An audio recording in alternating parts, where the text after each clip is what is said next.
So I want to talk about what we did in recitation last week, because I think those those processes, those techniques are important, and I didn't feel like most people got a good enough hang on that. So can you guys see what I'm sharing right now? Yeah. Okay. So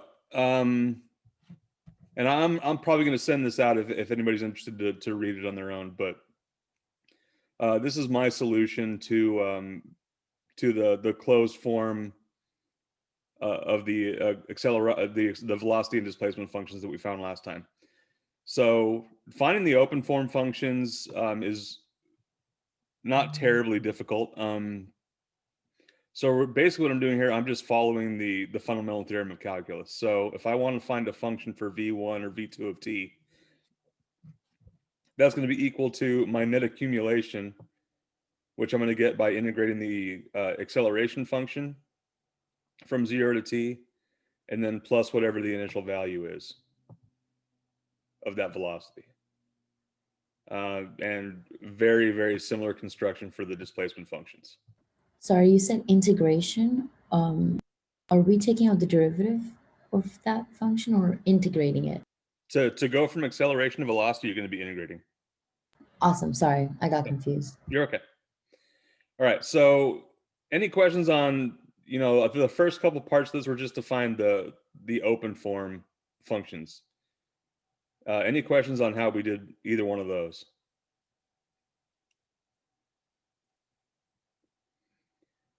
Okay. So, and please stop me. I feel like many people were on the right track with the closed form of these functions, but I saw a lot of people, missing the same types of things. So now we're going to take our open form, but actually do our anti-differentiation here to get a closed form expression for this function. So the first thing we're going to do is apply just apply anti-differentiation to our function. So our acceleration function for the first car was 0.7 t plus sine of 3 pi t over 5. And anti-differentiating that gives you this expression here. So 0.7 u squared over 2 minus 5 over 3 pi times the cosine of 3 pi u over 5. Yeah, Nick, I'll post this to YouTube later this afternoon.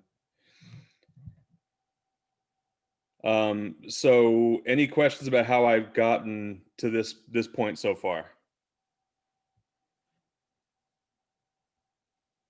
Still have a little bit of a ways to go, but I don't want to leave anybody behind either.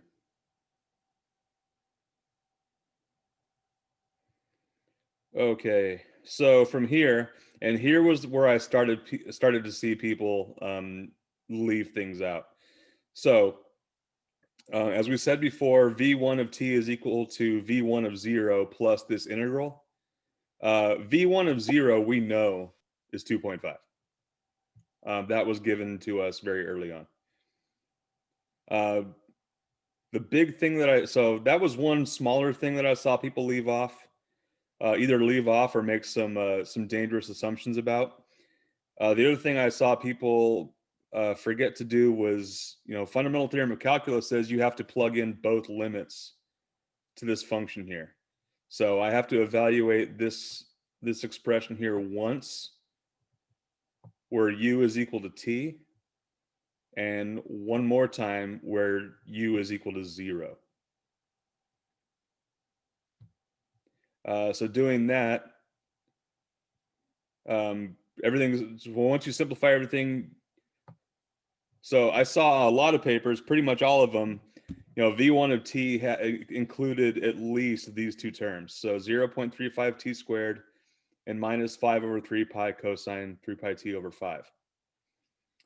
What I saw quite a few people do is, all right, well, I know that there's a plus c, there's going to be some constant involved here.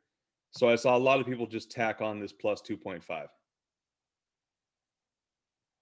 But the most significant thing I saw missing was this plus 5 over 3 pi. So a couple things there. Number one, and most importantly, just make sure you're evaluating your antiderivative at both limits, your upper and your lower, and subtracting them from each other. And also, you cannot assume that, just because you know what the initial value of a function is, does not mean that that's what C is equal to. It will help you find C, but you can't always assume they're going to be exactly the same thing.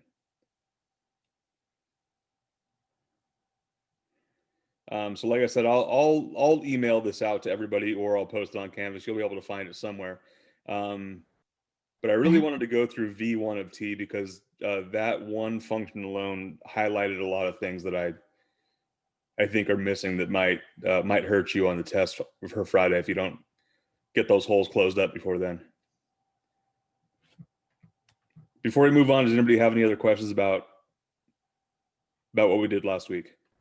Would you want us to simplify the 2.5 and then the constant that we found out after integrating, or that's not a safe choice? You mean like combine these two constants here? Yeah, You can. I actually think, I don't know, and it's just a personal preference thing. I actually think this format looks simpler than if I tried to collect these into a single fraction. right. That But makes sense. it's, Thank you. I mean, I had a lot of people also just add these together and round the terms, which is also fine. The biggest Awesome. thing I wanted to talk about was the fact that this 5/3 pi value was missing entirely. That's where I had a problem. Any other questions about this thing?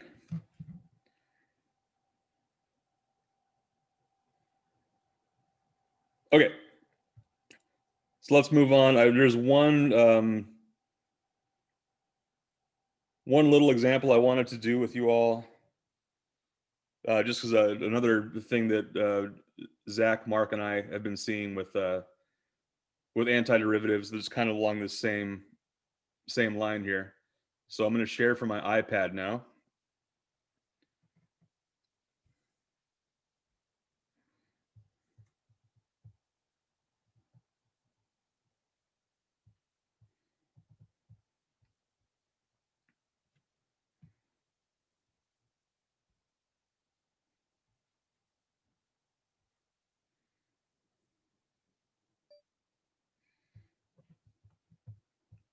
So I'm going to write out a integral on the screen, and I'm going to give you guys a few minutes to work on it. So let me have a function. Let me have the closed form version of this thing right here.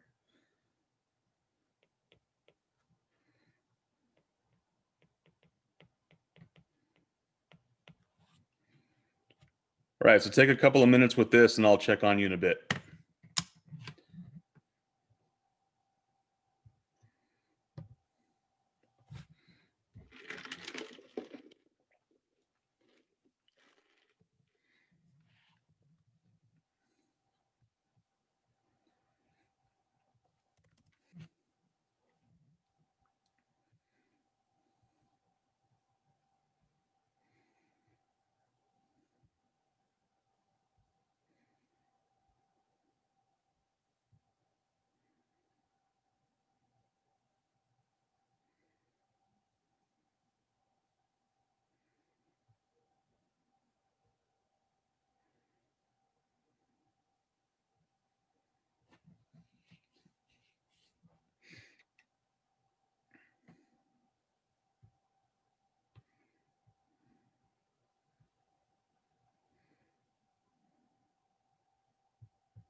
All right, who wants to get us started with this one?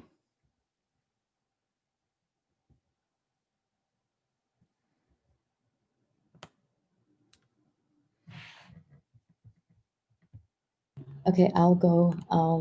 So I got 3 plus and then bracket negative cos of x plus 1, and that's after I simplified. Okay, so let's go back a couple of steps. We'll come back to this. So somebody else here.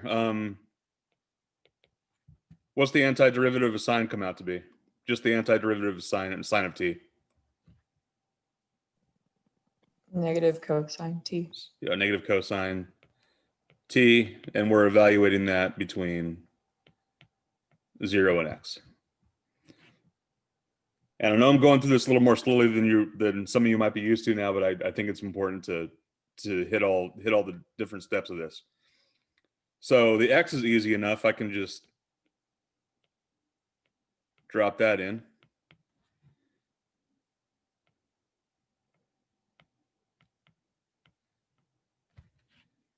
We okay with what I have right now?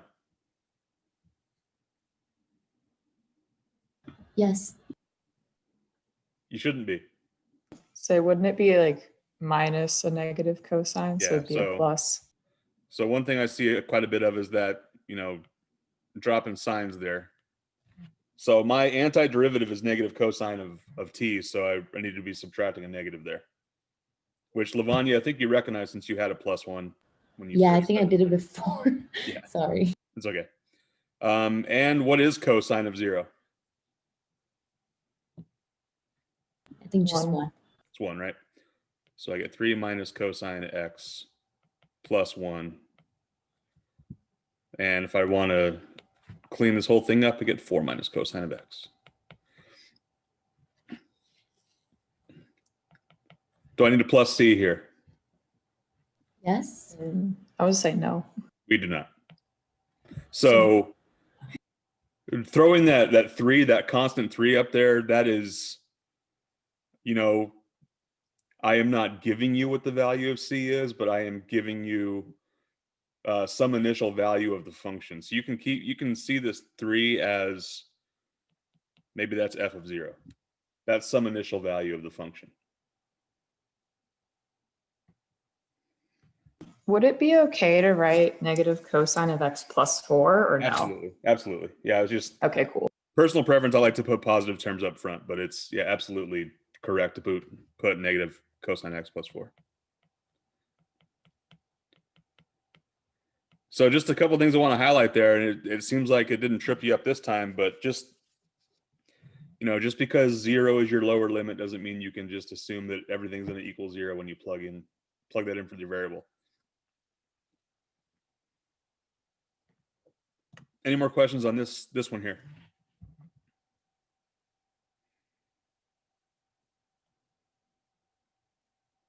Okay, so that was really all I had specifically that I wanted to talk to you about. I think it'd be good to spend the rest of our time talking about the things that you want to review. So my office hours have been pretty full early this week. I've gotten a lot of emails. I feel like there are a lot of things that you would like to review. So I just kind of want to make this an open forum, and we'll just go over as we can work through as many examples or talk about as many topics as you want. And if nobody has any questions, I'll just go through Mark's folder on Canvas and just start picking out examples, because I think among other things, I think anti-differentiation techniques is something that we should probably talk about. But I'll open it up to you all first. Does anybody have any requests that they want to do? I wanted to ask a few questions about the topic of arc length and surface area, Okay. and kind of, I guess, word problems that might appear on the exam. Sure. So is there, I mean, are they going to be similar to how we had the volume and other, I guess, problems in exam 1, where we tend to choose in different options what the correct option is, or I guess free response? Like what's You should expect both. And there'll be a multiple choice component. There'll be a free response component, just like last time. are they okay, sorry. No, go ahead. Go ahead. Are they going to be more straightforward, or do we need to, I guess, have some, is it going to be a little tricky where we have to think, oh, is this arc length? Because I remember the last time, I believe this is a few recitations ago, but we did, I guess, an example where we were discussing how we have S, which is our arc length, or that's distance, and that goes from A to X, and then that is put in another function as a distance. I don't know if that makes sense. Yeah, I'll try to so I think what you might be talking about is, and correct me if I'm wrong, but I think what you're getting at is the relationship between arc length and surface area. Yes, exactly. Okay. Yeah. So yeah, when you're finding the surface area of if you're finding the surface area using integration, so am I still sharing with my iPad here? Yep. So let's just build it up piece by piece. So arc length. Let's do a simple function. Let's say my function is f of x equals x squared minus 3. And I care about this function from 0 to, I'll do plus 3 just to keep it all positive, 0 to 4. How would I find the arc length of this thing? Just the total derivative of f of x, all under square root plus 1. Okay. Squared. Yes. So let's make a function s, which is going to find me the arc length. And I'm going to go between 0 and, so this sketch of this graph is going to be really rough, but I just kind of want to give an idea of it. So the arc length is going to be some integral. In fact, let's keep it in two variables here. S of a to x of a and x is equal to the integral from a to x of what? The square root 1 plus the total derivative. Okay. We can put that in brackets. Actually, let's do this. Let's go one better. Do I know what the total derivative is? Yes, we can find out. Okay, what is it? 2x. Okay. And one called squared, I believe. right, squared. So the square root of 1 plus 2t all squared dt.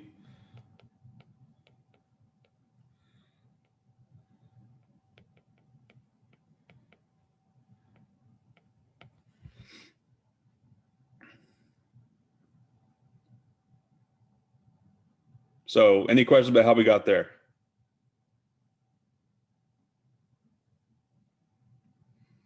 Okay, so this would be a good function for the arc length along this curve.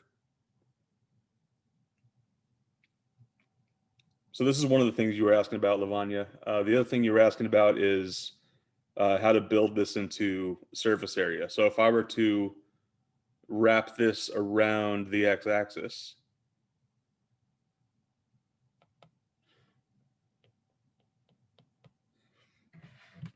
I got to stop it somewhere.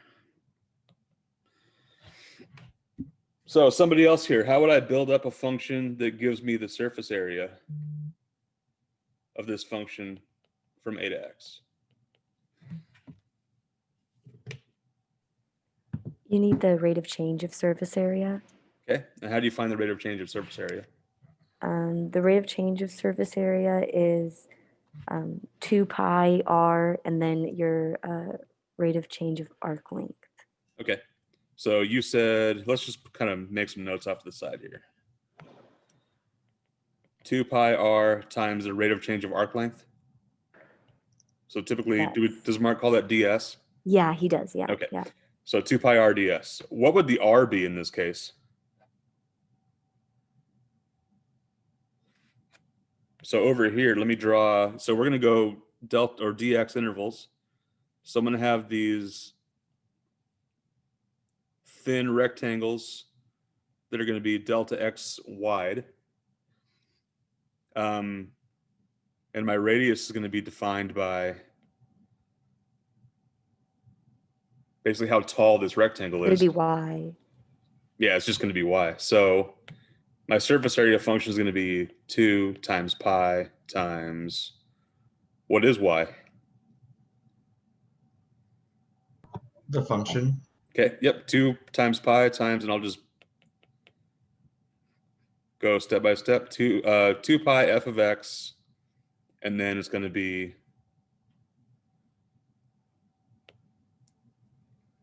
forgot the integral part, 2 pi f of x ds. So now we can drop in our function. So 2 pi times x squared plus 3 times ds. What's that ds going to be now?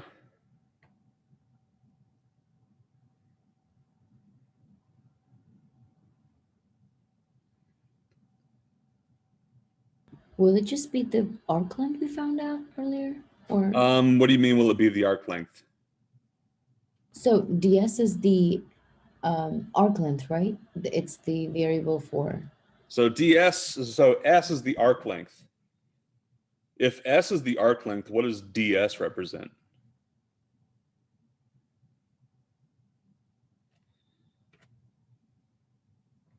And they're very closely related, but there's a subtle difference here. So remember, when you take an arc length, or when you take an arc length, you're basically splitting up your curve into these little straight line segments. Oh, ds is like the hypotenuse of our small little triangles. Yeah, it's basically it's this. I think the language Mark uses, it's one of these little ribbons, these frustums that you wrap around the x-axis. Right. Okay. So doing that, so we basically want the rate of change of arc length. So what would I add to this integral to finish it up? I keep doing this, which is not good.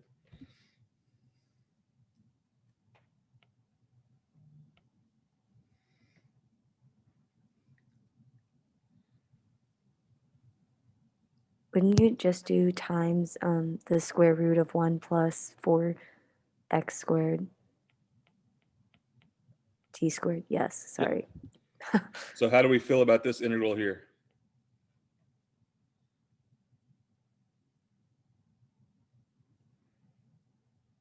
So that integral includes our arc length, which is the distance in a way.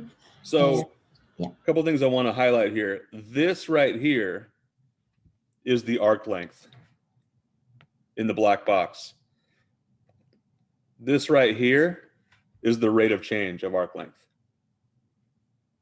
which is what ds is.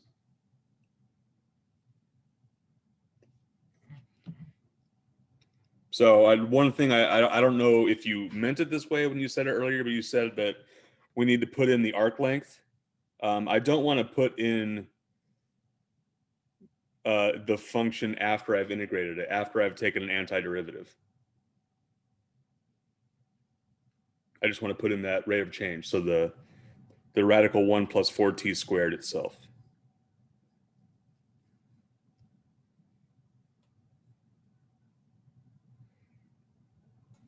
So if we were to find like the antiderivative of that rate of change function, it would like be taking it a step too far almost then. Yeah, so, yeah. In fact, I was looking at this, and that's what the tricky thing about coming up with these examples on the spot is they might not be doable, and I don't think this one is. You might be able to use undoing the product rule on it, but even that would take us longer than I want to spend on it.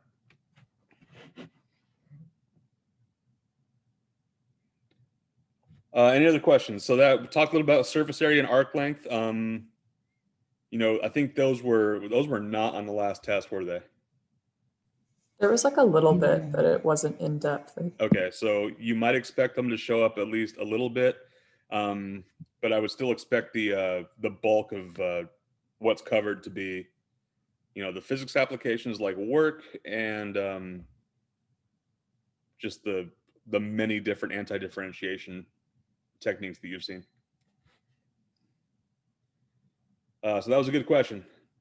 Who wants to go next?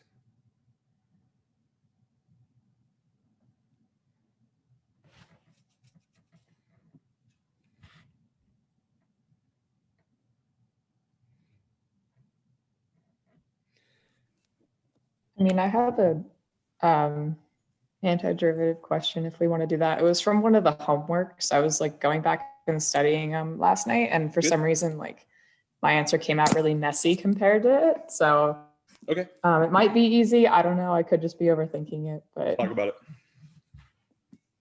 so it was homework 9.3. Hold on, let me find it. It was the integral of 8 e to the x plus 5 divided by e to the x. Okay.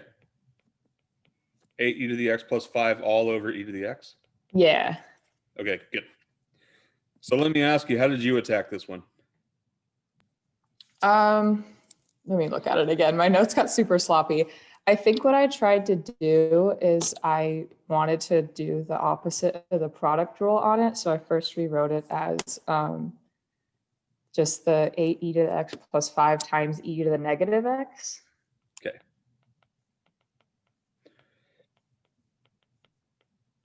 And then you did the undoing the product rule from there? Yeah, or I Okay. tried to. I think what I did is I don't know, I switched my f and my g prime around a couple times, and it just, I don't know, the answer is super simple, and then Okay. what I ended up getting was like this giant mess. All right. Does anybody see a simpler way to go after this one?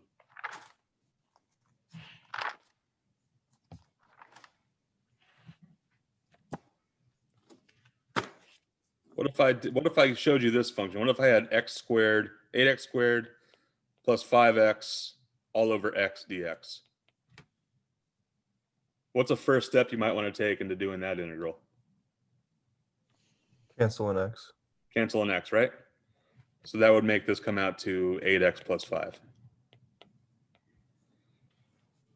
So it's definitely not as obvious, but you can do the same sort of thing with the one that Sydney brought to us. How could I simplify this? What would it look like?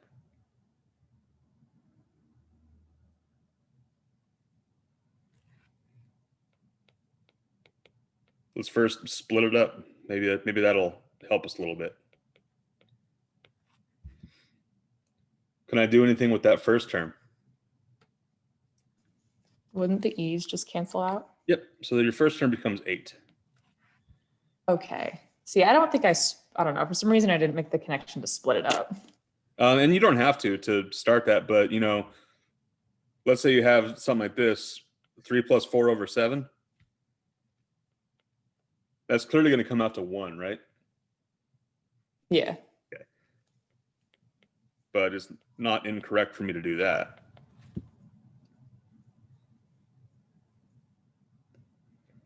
So that's one thing that I've seen show up in a lot of these antiderivatives, and I think I even saw it on the most recent iMath homework where you had, I don't remember the numbers really, but you had something like x squared plus 2 all over x cubed plus 1, something like that, which in that form is not terribly easy to deal with.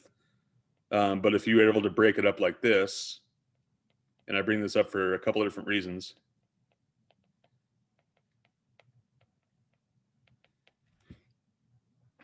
So then, you know, this one certainly becomes doable.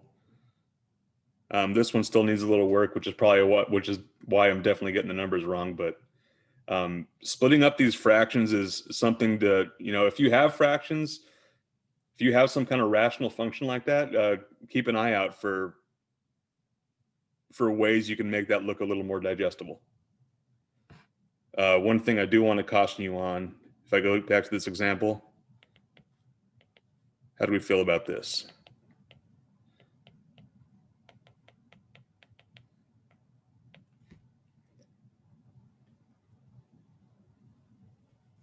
I feel bad about that Yeah, one. that's totally illegal. So even though it's not explicitly here, you really do, you got to treat x cubed plus 1 as a cohesive factor. I can't divide by one part of that factor and then divide by the other. That's illegal. So a little bit of a sidetrack. Let's go back to this. Is there any other way I could rewrite 5 over e to the x to perhaps make it a little easier to take an antiderivative of? Is that when you would move it from the denominator to the numerator by making it e to the negative x? That's what I would do. So 8 plus 5 e to the negative x dx. So if you take that first step and, you said you were looking at undoing the product rule, now you don't have anything like that. Okay, cool. I figured I was making it harder than it needed to be, but Yeah, no worries. I mean, I think a good rule of thumb is when you're looking at a fraction of something, see if there's anything you can do. And certainly if you have one term in the denominator, definitely makes it easier to split up. And maybe from there you can even simplify it a little bit. yeah, thank you. No problem. So just to complete it, it comes out to something like this. All right, any follow-up questions on that example before we move on to something else?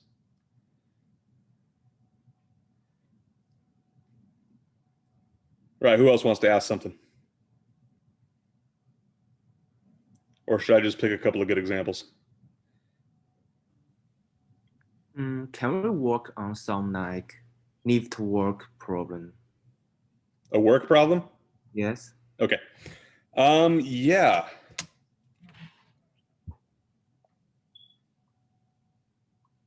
In fact, would it be helpful if we just talked about the one that was assigned pretty recently? Mm-hmm. Okay. Let me go ahead and pull that one up.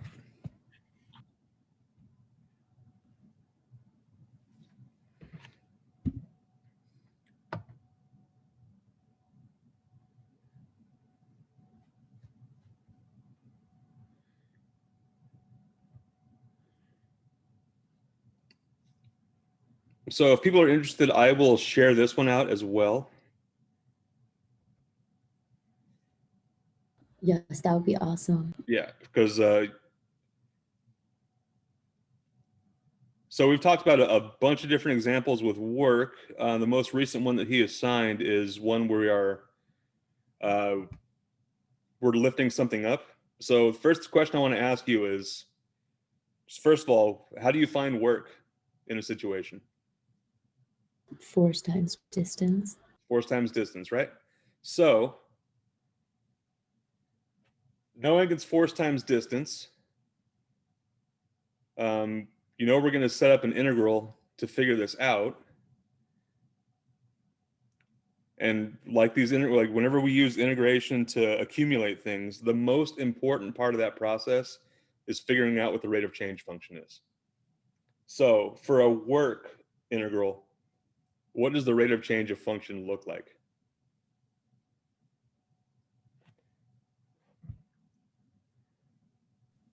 Or what is the rate of change of work function like? What kind of quantities are in it?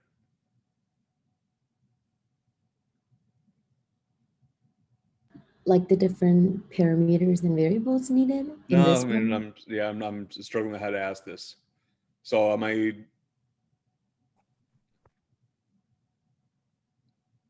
Isn't the rate of change of workforce? Yeah, it is. And I was struggling on how to guide you to that, but I think most of you know is that the rate of change of work is force, and typically you integrate that over many different small changes in distance. So that's what we're working towards. In fact, right here, this capital F of H here, I am trying to set up a function where I have a force, which is a function of height. And that is equal to these three terms here, which I've called W of R, W of W, and W of B. So just a little reminder, if you don't remember how this problem goes, I have the weights of three things that I'm lifting.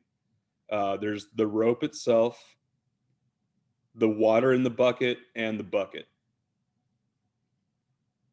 So the weight of the bucket's easy. That's the bucket is going to be 8 pounds no matter what. So that one's pretty easy. The other two are a little more complicated. So you are told that the rope is in total 50 feet long and weighs 32 pounds. So from there, that allows me to figure out a rate of change of the weight of the rope as a function of its distance, as a function of its length. So from there, I know that, I think you were even told in this problem to let the variable of your integral be the height of the bucket from the ground. So I know what's going to happen at the beginning of my integral and what's going to happen at the end. I know that when height equals 0, the weight of my rope is going to be equal to, this rate here times 35 feet. And since I know that rate is going to be a straight line, a linear function, all I need is 2 points. And then I can figure out the slope, and then I can figure out the, basically it's a y equals mx plus b form equation for the weight of the rope. So any questions on how I found that weight? So right after you say h equals to 35, the arrow then points to function w. Is that 0? So is that initial? Like, is that what you're declaring? So basically with this arrow right here, that means implies. So when h is equal to 0, the weight of the rope is 22.4 pounds. Because there's 35 feet of this rope that I'm going to have to lift up. And I know what the weight of the rope is for any length of it. Right. Okay. So from those 2 points, actually, once I find the slope, I'm done basically, because I know that 22.4 is my y-intercept. So initial weight, 22.4 pounds. And for every foot that I pull the bucket, or I pull the rope up in, I lose 0.64 pounds of weight of that rope.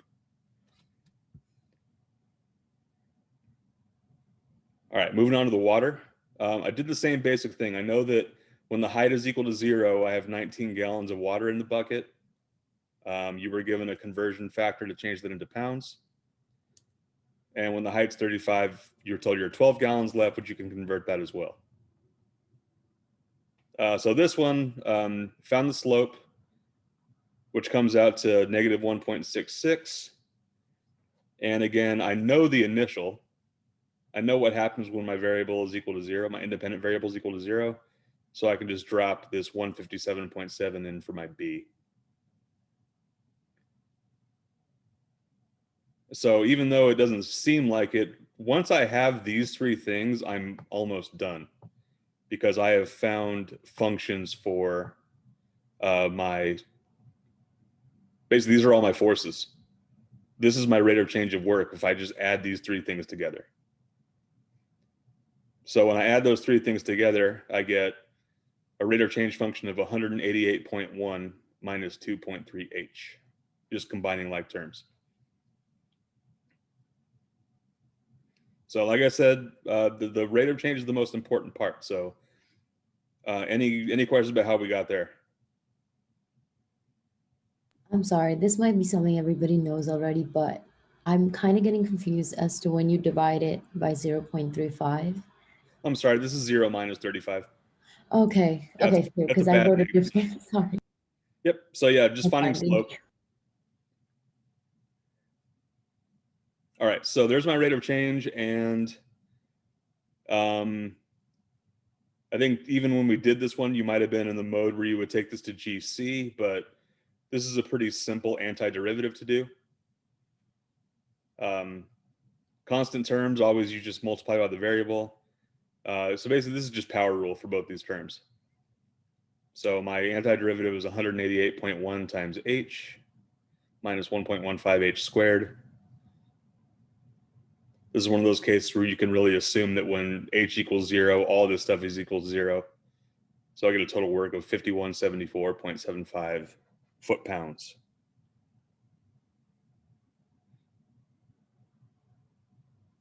Any questions on the way this one works?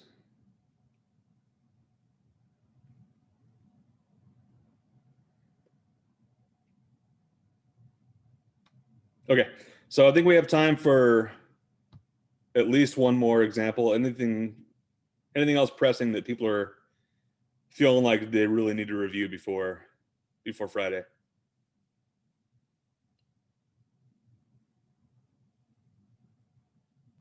I don't want to hog, but are trig functions going to be a big part of our exam? They will definitely be part of it. Like I said, I think anti-differentiation techniques is going to be a pretty big topic. So let's look at a trig one. I will pick one.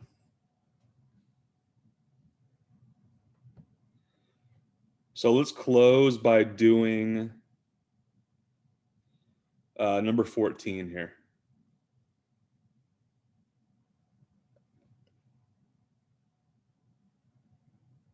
Actually, let's make it 17. They're both pretty similar.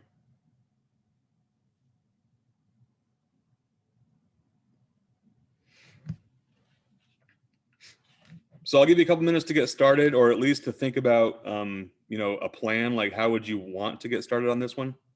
And then we'll go from there.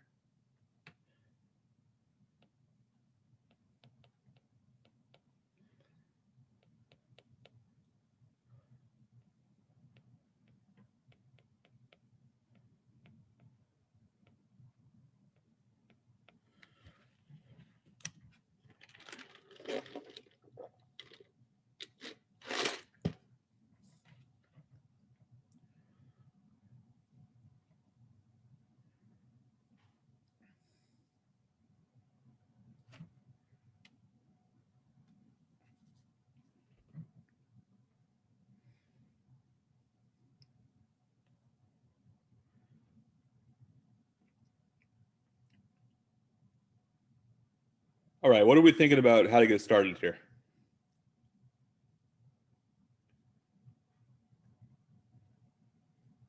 Dividing the sign because it's an odd power. I mean, not Dividing the dividing, but separating it, not dividing. Sorry. Okay, so, and why did you say the reason you would want to do that is? It's an odd power. Okay. So I assume that, if we break it up a little, it's going to be a little easier to use the half angle or Pythagorean theorem, whichever. Okay, so you said to split up the sign. So I'm going to share from my iPad now.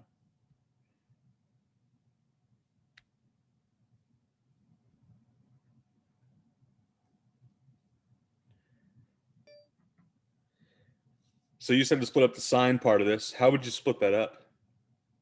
So I did sine to the power of 2 and then of x, and then again sine to the power of 2, basically having 2 of those, and then just one sine to the x, and then cos square of x. I did that so far. Okay. I think that's a good first start. Where should we go from there? Use the identities. So you mentioned a couple different identities. Yeah, I get a little confused because I know half angle is just when we have 1, which is like sine to the sine square x. Mhm. So we could use half angle, but I'm never sure. So it's Okay, so one rule of thumb I'm going to point you all to is this, and I think Mark has even mentioned this before. If you have trig functions that have different arguments, like for example, down below here, let's say I have sine of 2x times cosine x, you have no real hope of integrating that the way it is, because you can't really undo chain rule, because there's no derivative of sine of 2x that's going to give you something that looks like cosine of x. And when you take a derivative of things like this, the argument will always remain the same. I So see. the fact that you have, so the fact that in the one we have now, all of these arguments are the same, I would really be hesitant to give that up. So would you not, I guess, separate the sign the way that is written? No, I think you would, but I don't agree with going to the Half angle. half angle from there. Okay. So what other option do we have? Pythagorean. Yep. So the Pythagorean identity, how would I use that to break up these sine squared terms?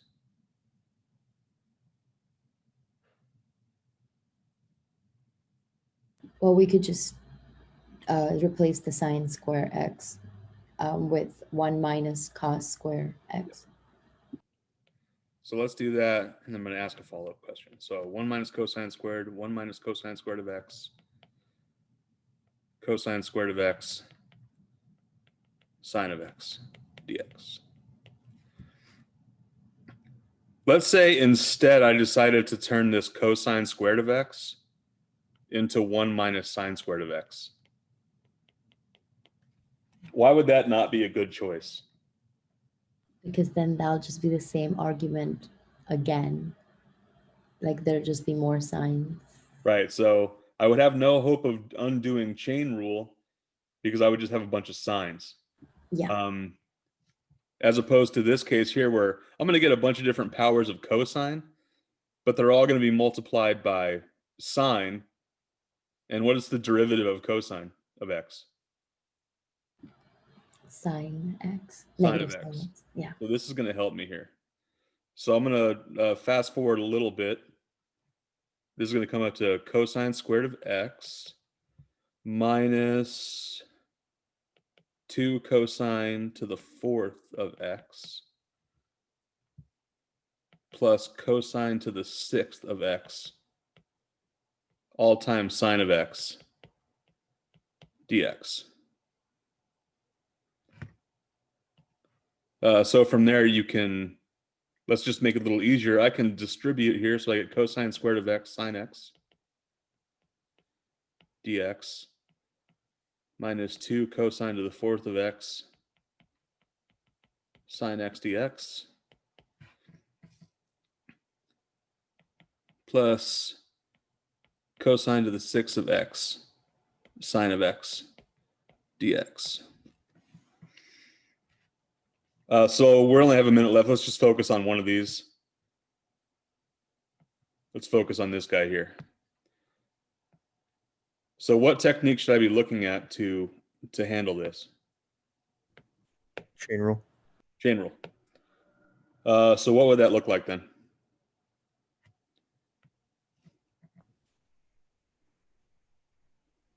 Can I just go for it? Or? Go for it, yeah. 2/5 cosine to the 5th x.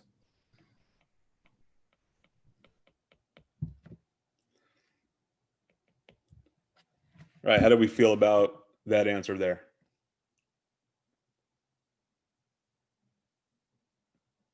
So one last thing I'm going to impress upon you all is if you have any doubt about your antiderivative, especially when these chain rule ones where you have a lot of different multiplicative constants to worry about, if you have any doubt about that, I would take a derivative and make sure you're in the right place.